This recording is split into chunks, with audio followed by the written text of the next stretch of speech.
స్త్రీలకు మెట్టి ధరించడం వల్ల వివాహం అయిపోయిన తర్వాత మెట్టి ధరిస్తారు. దానివల్ల తనలో ఉన్నటువంటి అహం అనేది అహించిపోయి భర్తకు తానే ఒక దైవంగా భావించేవంటి ఒక స్త్రీ మన భారత భూమి. ప్రత్యక్ష దైవం. దైవం తర్వాత ముందు ప్రత్యక్ష దైవం ఎవరంటే భర్తనే. ఆ భర్తను పూజించేటువంటి ఒక విధి విధానము మన భారతదేశంలో ఉంది. కాబట్టి దీనికి కూడాను ఒక మెట్టి వేసుకుంటే ఏమవుతుంది, తనలో ఉన్న అహం అరిగి ఒక జ్ఞానం అన్నది పెరుగుతూ ఉంటుంది. దానిలో అద్భుతమైనటువంటి ఒక శక్తి పెరుగుతుంది.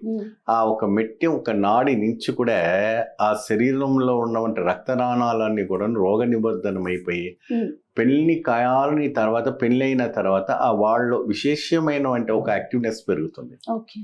మన కుటుంబం అప్పుడే అంతటి ఒక అద్భుతమైనటువంటిది ఆ మెట్టి ఒక ప్రభావం అనేది కనపడుతూ ఉంటుంది.